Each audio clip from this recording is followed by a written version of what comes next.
Hello guys! Good morning everyone! Ayan, so for today's video ay magluto naman tayo nitong honey garlic butter pork chop. So guys, sobrang sarap nito guys at talagang magugustuhan ng mga anak niyo po. So guys, enjoy watching po. Ayan. So guys, ayan na nga at nagpainit na tayo dyan ng mantika dyan sa ating pan. At ilagay na natin dyan yung ating pork chop. So guys, yung pork chop, nilagyan ko lang yan guys ng konting asin at paminta. Tapos inano ko po yan sa cornstarch para maging crispy yung ating pork chop. So, papa brown lang natin yan guys ng katulad ng ganito. Ayan. Pag ganyan na yan guys, yan, pwede na natin din yan guys ahunin. So, ito yung ating first batch kasi dalawang pork chop lang yung kasya natin dyan sa ating pan. Ayan, at okay na nga yan guys. So, ahunin na natin yan guys. Ayan. So, guys, kayo ano po ba ang lunch nyo today? Ayan, share nyo naman. So, na nga yung ating second batch dyan guys. Ayan. So, gumamit lang po ako dyan ng 5 pirasong pork chop. Ayan. And pagkatapos yan guys, pakaluto, ayan, i-chop ko lang yung ating pork chop ng maliliit. Ayun, katamtaman lang palang sukat. And after nyan guys, magpainit na ulit tayo ng bagong kawali. At maglagay tayong konting oil saka nitong ating butter. Syempre yan yung ating pangpasarap dyan, yung ating butter.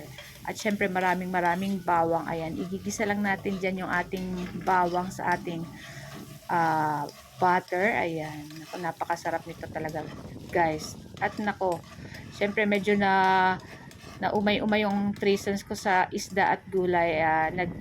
Ano naman sila, na pork naman daw. So ayun na nga guys, so naglagay na ako dyan ng toyo. Ayan, mga 2 kutsarang toyo lang guys. And syempre lalagay natin dyan yung ating honey. So mga 2 kutsara din na honey. Ayan, full na kutsara. Ayan, ganyan karami. Ayan, para yan yung ating parang pangpatamis syempre. At halu-haluin lang natin yan guys. So naglagay pala ako dyan guys ng 1 teaspoon na sugar para may konting tamis-tamis pa. At ayan na nga. At ilagay na natin dyan yung ating big slice na pork chop. Ayan. Naku, napakasarap talaga nito guys. Naku. Kahit kumain ako, gusto ko pa ulitin. Kaya nag-request ulit yung Trisans ko na lutuin ko daw uli itong ganitong pakaluto. Naku, napakasimple lang naman ito guys lutuin. At naku, talagang magugustuhan talaga po ng inyong pamilya at lalo na ng mga anak nyo. Ayan, pwede nyo rin itong pambaon sa school.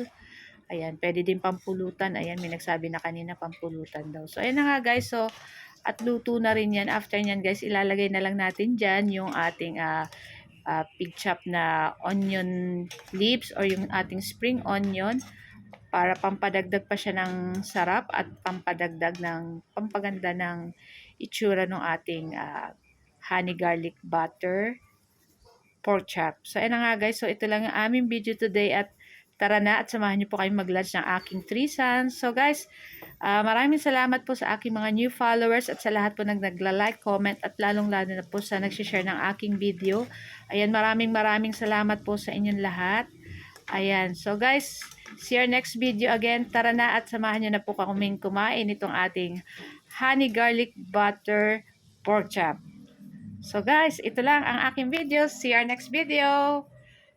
Sa hindi pa po naka-follow ng aming page, pa-follow na lang po and pa-share na lang din po ng ating video. Thank you so much. Ciao!